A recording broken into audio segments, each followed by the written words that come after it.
chỉ sắp bỏ cái thở tôi chơi khí của liệu còn lúc nào cũng chừng cái khí cái đó vì cũng chừng lúc đó chả mấyนู้gì chỉ một tụ khí cái gì có chỉ một người nào một tụ cái khí cái thế một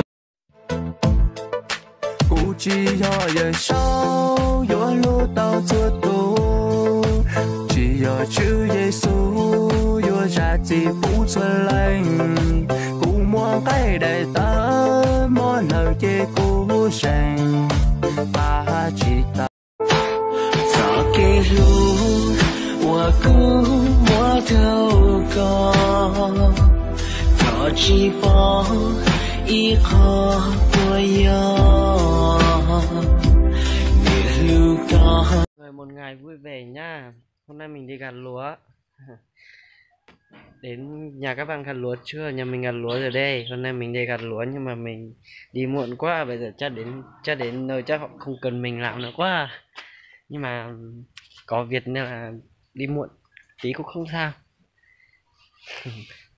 Nó là bên một hải liên á. Đợt này bố tao hải liên. Bé trên lúc nó một hải liên lại.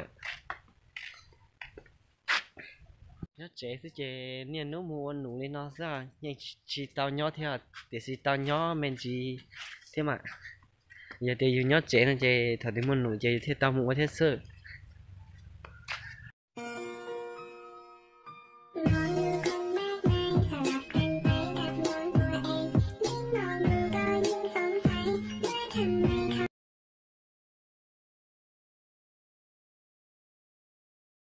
cậu thấy mệt mỏi lắm hả? Chắc là cậu mệt lắm rồi. Đúng vậy, mình thấy mệt mỏi quá. 我总在每个黑夜想你，就像自己杀了可以，没懂得珍惜，那么轻易丢了你。怎么弄？孤鸟泪丝，孤地沙的。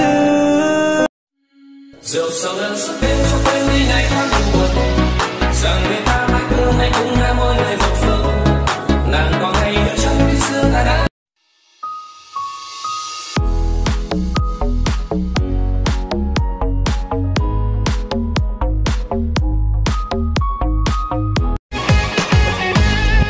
Ni lần nữa mong cả lương về khu lý già, và chắc cả giờ rong ròn chỉ sự oan luôn na, cao nhất kia cao xin cơ nào thứ. Chỉ cho xe luôn nọ chỉ có họ chỉ bỏ, họ cũng chờ giờ có lưu xuống địa, và cố ý bịa. Lúc tiếp theo là nên thả của thế này một tháng tư.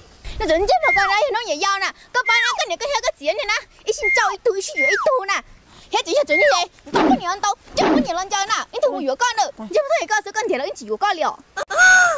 Chào công chúa của anh.